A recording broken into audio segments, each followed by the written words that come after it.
പ്രഭാതഭേരി.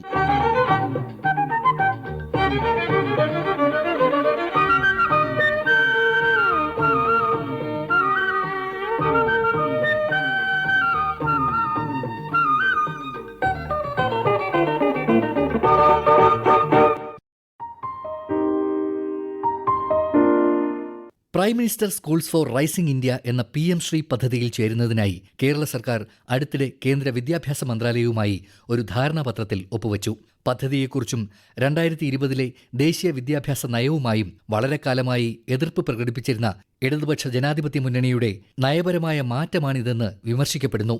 ധാരണാപത്രത്തിൽ ഒപ്പിടുന്നതോടെ കേരളം പൂർണ്ണമായും NEP നടപ്പിലാക്കാൻ പരോക്ഷമായി പ്രതിജ്ഞാബദ്ധമാണോ? തന്മൂലം പാഠ്യപദ്ധതിയുടെ നിയന്ത്രണം കേന്ദ്രത്തിന് വിട്ടുകൊടുക്കണോ എന്നതാണ് പ്രധാന സംശയങ്ങൾ. 2020 വിദ്യാഭ്യാസ നയം യാതൊരു ചർച്ചയും കൂടാതെ ദേശീയ വിദ്യാഭ്യാസ നയം അടിച്ചേൽപ്പിക്കാനുള്ള നീക്കമാണ് കേന്ദ്ര ഗവൺമെന്റിന്റെ ഭാഗത്തുനിന്ന് വരുന്നത്. KPSTA സംസ്ഥാന പ്രസിഡന്റ് K. അബ്ദുൽ മജീദ്. അതിൽ 5+3+3+4 എന്ന ഘടനാ സംവിധാനവും അതോടൊപ്പം തന്നെ 3-ാം വയസ്സിൽ ഔപചാരിക വിദ്യാഭ്യാസം ആരംഭിക്കണമെന്ന വ്യവസ്ഥയും 3 മുതൽ 18 വരെ കേന്ദ്ര ഗവൺമെന്റിന്റെ പാഠ്യപദ്ധതി അനുസരിച്ച് കുട്ടികളെ അധ്യയനം നടത്തിക്കണമെന്ന നിർബന്ധ ബുദ്ധിയും അതിന്റെ ഭാഗമായി വരുന്നുണ്ട്. അതോടൊപ്പം 10-ാം ക്ലാസ്സിൽ പഠനം നിർത്താമെന്നും അത് പിന്നീട് തുടരാമെന്നുമൊക്കെയുള്ള വ്യാഖ്യാനങ്ങളും പ്രഖ്യാപനങ്ങളും ഒക്കെ കേരളത്തെ സംബന്ധിച്ച് നല്ല വിദ്യാഭ്യാസം കിട്ടുന്ന ഒരു സമൂഹത്തിന് വിദ്യാഭ്യാസം ലഭിക്കാത്ത രീതിയിൽ അവരെ പഠനം നിർത്തി പിന്നോട്ട് പോകുന്ന രീതിയിലേക്ക് അവസ്ഥ ഉണ്ടാകുമെന്നുള്ളതാണ് യാഥാർത്ഥ്യം. ഇങ്ങനെ ഒട്ടേറെ വിഷയങ്ങൾ ദേശീയ പാഠ്യപദ്ധതി നടപ്പിലാക്കുമ്പോൾ കേരള സംസ്ഥാനത്തെ സംബന്ധിച്ച് പ്രതികൂലമായ ഒട്ടേറെ സംവിധാനങ്ങൾ ഉള്ളത് കൊണ്ടാണ് PM ശ്രീ പദ്ധതികൾ നടപ്പിലാക്കുന്നതിൽ നിന്നും കേരളം വിട്ടുനിന്നിരുന്നത്. പക്ഷേ ഇപ്പോൾ കേരള ഗവൺമെൻറ് SSKയുടെ ഫണ്ട് 1226 കോടി രൂപയും അതോടൊപ്പം തന്നെ SSKക്ക് ലഭിക്കേണ്ട 400 കോടി രൂപയും നഷ്ടപ്പെടുന്നു എന്ന് കണ്ടപ്പോൾ ആ PM ശ്രീ പദ്ധതിയുടെ ഭാഗമായിക്കൊണ്ട് കേരളത്തിലെ വിദ്യാഭ്യാസ സംവിധാനത്തെ, പൊതുവിദ്യാഭ്യാസ മേഖലയെ തകിടം മറിക്കുന്ന രീതിയിലുള്ള തീരുമാനങ്ങളുമായി മുന്നോട്ട് പോകുന്നു എന്നുള്ളതാണ് യാഥാർത്ഥ്യം. ഈ തീരുമാനം പിൻവലിക്കണമെന്നും അതോടൊപ്പം തന്നെ ഈ തീരുമാനത്തിൽ നിന്ന് സർക്കാർ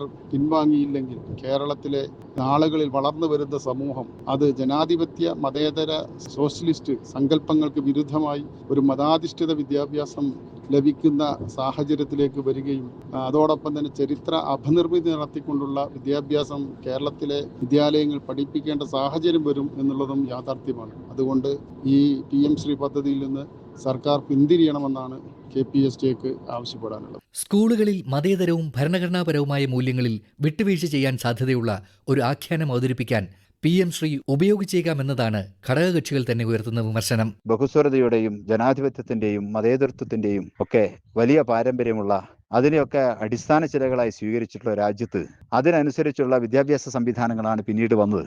all Kerala school teachers association സംസ്ഥാന പ്രസിഡന്റ് KK സുധാകരൻ. നമുക്കൊക്കെ അറിയാം, അക്കാര്യത്തിൽ നമ്മുടെ സ്വാതന്ത്ര്യ സമര പ്രസ്ഥാനത്തിന്റെ നായകർ, ദേശീയ നേതാക്കൾ ഒക്കെ വലിയ തരത്തിൽ ഇതിൽ ശ്രദ്ധിച്ചവരാണ്. 2020 ദേശീയ വിദ്യാഭ്യാസ നയം മുന്നോട്ട് വെക്കുന്നത് അങ്ങനെയുള്ള വലിയൊരു പാരമ്പര്യത്തിന്റെ അടിസ്ഥാനത്തിലല്ല.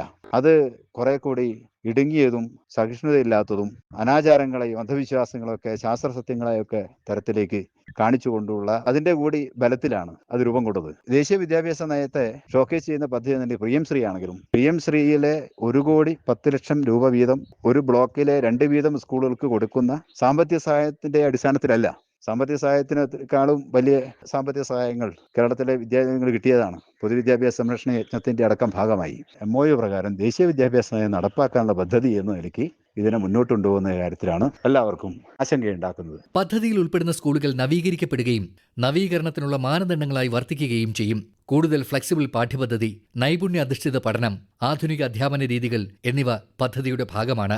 ഇത് കാലക്രമേണ സർക്കാർ സ്കൂളുകൾക്ക് ഗുണം ചെയ്യുമെന്ന് കരുതപ്പെടുന്നു. നമുക്ക് സുപരിചിതമായ +2, അതായത് 10+2 മാതൃകയിലുള്ള സ്കൂൾ വിദ്യാഭ്യാസവും കാസർഗോഡ് ഗവൺമെന്റ് കോളേജിലെ physics professor doctor Jijo PU 3+2 രീതിയിലുള്ള കോളേജ് വിദ്യാഭ്യാസവും ഉടച്ചു വാർത്ത് 5+3+3+4 എന്ന രീതിയിൽ പ്രീ സ്കൂൾ കൂടി സ്കൂൾ വിദ്യാഭ്യാസത്തിന്റെ ഭാഗമാക്കിയും കോളേജ് വിദ്യാഭ്യാസം 4 വർഷ ബിരുദവും 1 വർഷത്തെ ബിരുദാനന്തര ബിരുദവും ആക്കുന്ന ഒരു ചട്ടക്കൂടാണ് 2020 ദേശീയ വിദ്യാഭ്യാസ നയം അഥവാ NEP 2020. ഇതിൽ ഗ്രേഡ് 2 വരെയുള്ള ഫൗണ്ടേഷൻ സ്റ്റേജ്, ഗ്രേഡ് 3 മുതൽ 5 വരെയുള്ള പ്രിപ്പറേറ്ററി സ്റ്റേജ്, 6 മുതൽ 8 വരെയുള്ള മിഡിൽ സ്റ്റേജ്, 9 മുതൽ 12 വരെയുള്ള സെക്കൻഡറി സ്റ്റേജ് എന്നിവ അടങ്ങിയിരിക്കുന്നു. ഇതിന്റെ മാതൃകയിലുള്ള മോഡൽ സ്കൂളുകളെ സൃഷ്ടിക്കാൻ ദേശീയ തലത്തിലുള്ള ഒരു ശ്രമമാണ് PM ശ്രീ. ഓരോ വിദ്യാർത്ഥിക്കും സമഗ്രമായ വികസനം, ക്ഷേമം, സുരക്ഷ എന്നിവ പ്രോത്സാഹിപ്പിക്കുന്ന സമഗ്രവും ഉയർന്ന നിലവാരത്തിലുള്ളതുമായ പഠന അന്തരീക്ഷങ്ങൾ സൃഷ്ടിക്കുന്നതിനാണ് ഈ പദ്ധതി ശ്രദ്ധ കേന്ദ്രീകരിക്കുന്നത്. സ്മാർട്ട് ക്ലാസ് മുറികൾ, സംയോജിത ശാസ്ത്ര ലബോറട്ടറികൾ, കമ്പ്യൂട്ടർ ICT ലാബുകൾ, അഡൽട്ട് ടിങ്കറിംഗ് ലാബുകൾ, സുസജ്ജമായ കായിക സൗകര്യങ്ങൾ എന്നിവ ഉൾപ്പെടുന്ന ഗുണനിലവാരമുള്ള അടിസ്ഥാന സൗകര്യങ്ങളും റിസോഴ്സസും നൽകുക. സാമൂഹിക, വൈകാരിക, ശാരീരിക ക്ഷേമം ഉൾക്കൊള്ളുന്ന STEM എഡ്യൂക്കേഷൻ, റോബോട്ടിക്സ്, സമഗ്ര പഠനം എന്നിവ പ്രോത്സാഹിപ്പിക്കുക. NEP 2020 മാർഗനിർദ്ദേശങ്ങളുമായി പൊരുത്തപ്പെടുന്ന അന്വേഷണാത്മകവും അനുഭവപരവുമായ രീതിയിൽ പഠിതാവിനെ കേന്ദ്രീകരിച്ചുള്ള അധ്യാപന രീതി ഉറപ്പാക്കുക. അടുത്തുള്ള മറ്റ് സ്കൂളുകൾക്ക് ഒരു നേതൃത്വം നൽകുന്ന മാതൃകകളായി PM ശ്രീ സ്കൂളുകൾ സൃഷ്ടിക്കപ്പെടും. വിദ്യാഭ്യാസ അവസരങ്ങളുടെ വിടവുകൾ നികത്തുന്നതിനും എല്ലാ പശ്ചാത്തലങ്ങളിൽ നിന്നുമുള്ള വിദ്യാർത്ഥികളെ ശാക്തീകരിക്കുന്നതിനും സ്കോളർഷിപ്പുകളും ഔട്ട്റീച്ച് പ്രോഗ്രാമുകളും ഇത് വാഗ്ദാനം ചെയ്യുന്നു. അടുത്ത 5 വർഷത്തേക്ക് ഏതാണ്ട് 27,360 കോടി രൂപയുടെ ധനസഹായമാണ് ഈ പദ്ധതിക്ക് ലഭിക്കുന്നത്. CBSE സ്കൂളുകൾ NCERT സിലബസും പാഠപുസ്തകങ്ങളും പിന്തുടരുമ്പോൾ സംസ്ഥാന വിദ്യാഭ്യാസ വകുപ്പിന് കീഴിലുള്ള സ്കൂളുകൾക്ക് സ്റ്റേറ്റ് ബോർഡ് അല്ലെങ്കിൽ SCERT ആസൂത്രണം ചെയ്യുന്ന സിലബസ് പിന്തുടരാൻ സാധിക്കും. കേരളത്തിലെ കേന്ദ്രീയ വിദ്യാലയങ്ങളും നവോദയ സ്കൂളുകളും PM ശ്രീ പദ്ധതിക്ക് കീഴിൽ നിലവിൽ പ്രവർത്തിച്ചു വരുന്നുണ്ട്. പദ്ധതിയിൽ ഒപ്പിട്ടതോടെ കേരളത്തിന് പലതരം പ്രയോജനം ലഭിക്കുമെന്ന് പ്രതീക്ഷിക്കുന്നു. PM ശ്രീ പ്രകാരം തെരഞ്ഞെടുത്ത സ്കൂളുകൾ നവീകരിക്കുന്നതിനും മികച്ച അധ്യാപനോപകരണങ്ങൾ സ്വന്തമാക്കുന്നതിനും പഠന അന്തരീക്ഷം ശക്തിപ്പെടുത്തുന്നതിനും ഗണ്യമായ സാമ്പത്തിക സഹായം ലഭിക്കും. പദ്ധതി അംഗീകരിക്കുന്നതിലൂടെ മുമ്പ് തടഞ്ഞുവച്ചിരുന്ന കേന്ദ്ര ഫണ്ടുകളുടെയും വിദ്യാഭ്യാസ സേവനങ്ങളുടെ തുടർച്ചയെയും ഉറപ്പാക്കും എന്നാണ് വിശ്വാസം. നമ്മുടെ രാജ്യത്തെ വിദ്യാഭ്യാസ മേഖലയിൽ, പ്രത്യേകിച്ച് സ്കൂൾ വിദ്യാഭ്യാസ മേഖലയിൽ അക്കാദമികവും ഭൗതികവുമായ വികസനം ലക്ഷ്യമാക്കി കേന്ദ്ര സർക്കാർ ആവിഷ്കരിച്ച പദ്ധതിയാണ് PM ശ്രീ. ABRSM ദക്ഷിണ ക്ഷേത്ര പ്രമുഖ് PS ഗോപകുമാർ. 2047 ആകുമ്പോൾ രാജ്യം ഒരു വികസിത രാഷ്ട്രമാകണമെന്നാണ് കേന്ദ്ര സർക്കാർ ആഗ്രഹിക്കുന്നത്. ആ വികസിത രാജ്യത്തെ നയിക്കുവാൻ കെൽപ്പുള്ള ഒരു തലമുറയെ വാർത്തെടുക്കുവാനുള്ള വിദ്യാഭ്യാസ ആവശ്യങ്ങളാണ് രാജ്യം ഇന്ന് ആവശ്യപ്പെടുന്നത് അല്ലെങ്കിൽ അഭിമുഖീകരിക്കുന്നത്.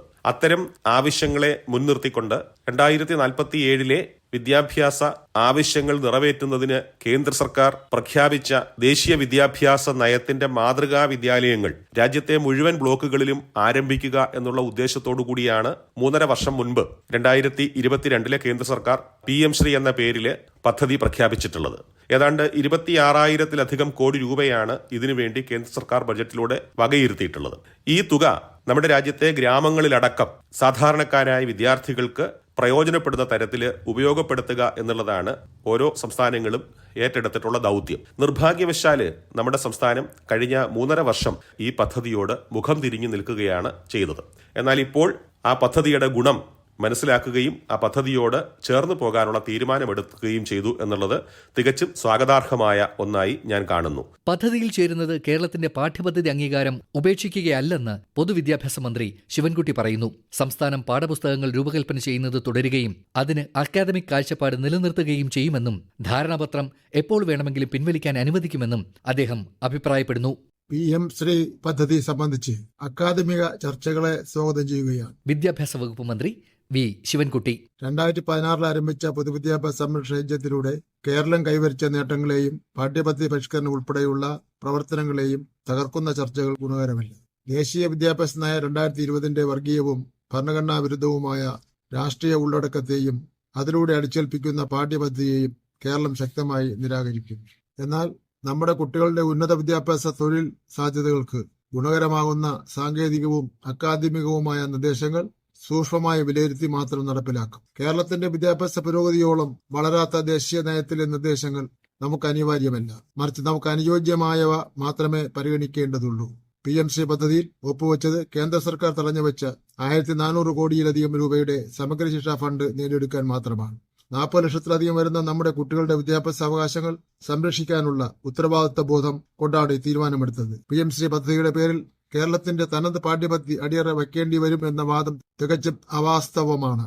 പാഠ്യപദ്ധതിയുടെ പരമാധികാരം സംസ്ഥാനം നിലനിർത്തും.